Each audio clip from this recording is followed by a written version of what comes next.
প্ৰধানমন্ত্ৰী নৰেন্দ্ৰ মোদীৰ বাসগৃহৰ ওপৰেদি পাৰ হৈ গ'ল নেকি অন্য গ্ৰহৰ প্ৰাণীৰ বাহন। কমাণ্ডো বাহিনীৰ ৰাডাৰত ধৰা পৰিল UFO।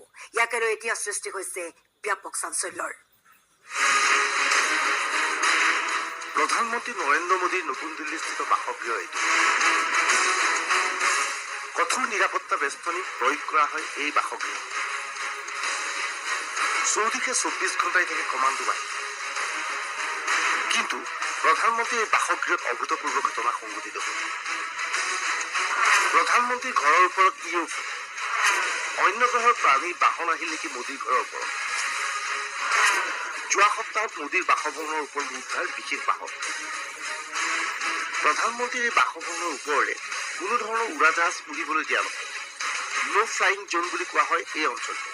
কিন্তু এনে অৱস্থাত এই বাসগৃহৰ ওপৰেৰে অন্য গ্ৰহৰ প্ৰাণীৰ বাহন পাৰ হৈ যোৱাৰ তথ্য লাভ কৰিছে আৰক্ষীয়ে। 7 লোক কল্যাণ মাৰ্গ।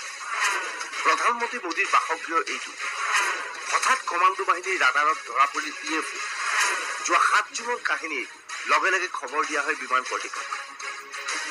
প্ৰধানমন্ত্ৰীৰ বাসগৃহৰ ওপৰেৰে UFO পাৰ হৈ যোৱাৰ খবৰ পোৱাৰ লগে লগে তৎপৰ হৈ পৰে বিমান কৰ্তৃপক্ষ। বিভিন্ন উৎসৰ সৈতে যোগাযোগ কৰে বিমান কৰ্তৃপক্ষ। নিশ্চিতভাৱে কোনো তথ্য লাভ কৰিব পৰা নগ'ল। আচলতে প্ৰধানমন্ত্ৰীৰ বাসগৃহৰ ওপৰেৰে পাৰ হৈ গৈছিল কাৰ বাহন। দিল্লী আৰক্ষীয়ে এটা গোচৰ ৰুজু কৰিছে।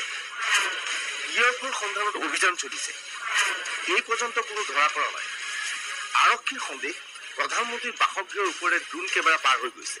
প্ৰশ্ন হয় প্ৰধানমন্ত্ৰীৰ বাসগৃহৰ ওপৰেৰে শ্বুটিঙৰ বাবে ব্যৱহৃত ড্ৰোন কেমেৰা পাৰ হৈ গৈছে নেকি।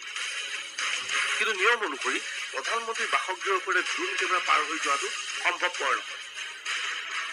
ইয়াৰ ৰহস্য এতিয়াও দিল্লী আৰক্ষীয়ে ভেদ কৰিব পৰা নাই। Bureau' report, DY 365।